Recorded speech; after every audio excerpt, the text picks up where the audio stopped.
So a couple of days, a tweet dropped and it's from Derek Watts from Carte Blanche, who we all know and love. It said, "Morning, looks scary, but collapsed with suspected stroke in Hoedspruit 14 days ago and dispatched to Super Pro Mill Park Hospital ICU. Diagnosed severe sepsis, which destroyed the bod in an hour. So learning to walk again." And a picture of Derek not looking so good.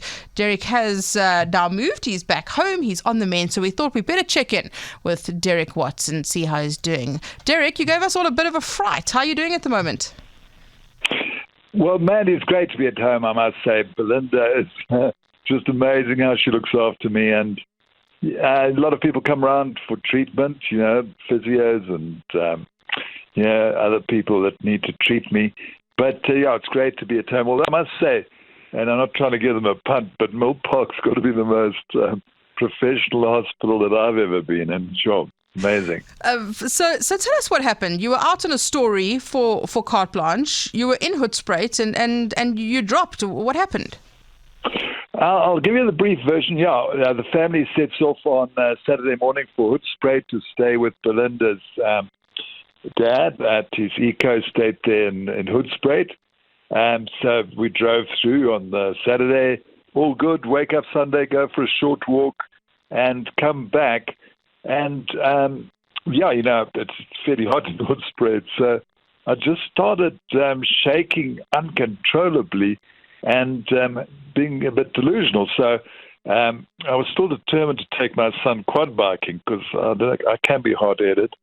And you never, come on.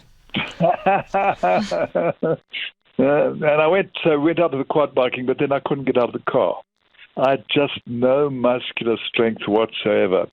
And he helped me out the car, and I was still trying to climb up on the quad bike.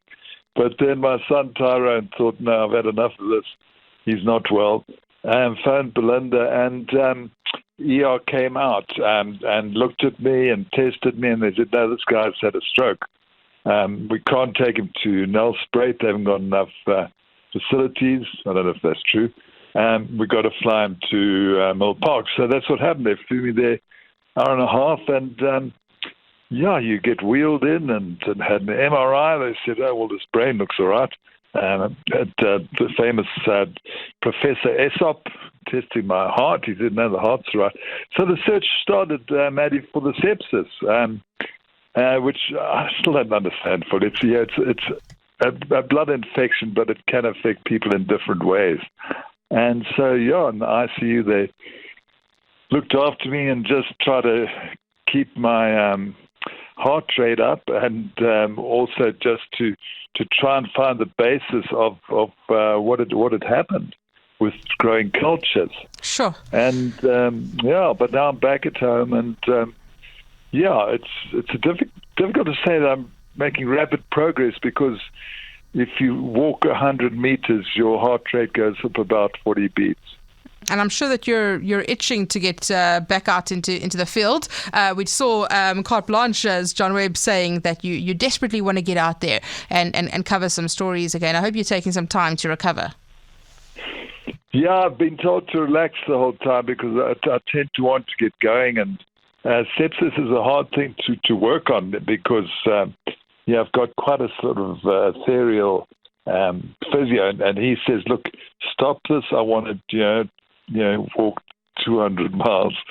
Just calm down, get your breathing right, and just take it step by step, because this can be a dangerous thing. But Mandy, thanks for your call, and thanks to all the listeners, and so many people have been in touch. So it's been amazing, the response. Well, Derek, take some time. I didn't have so much response. Take some time, recover. We want to see you back out there chasing stories and asking all the questions again. So listen to your physio, listen to your family, listen to Belinda. Always listen to Belinda. Well, I always do. Derek Watts checking in with the Carte Blanche presenter who has had a bit of a medical scare. He was diagnosed with severe sepsis. He was flown into Mill Park Hospital. He tweeted about it, so we thought we'd check in because of the concern for Derek Watts, who's been on Carte Blanche for a very, very long time. So many of us know him, many of us love him, and hope we get better soon. Current events, developing stories, tough questions. your voice making a difference. This is Breakfast with Bongani Bingwa.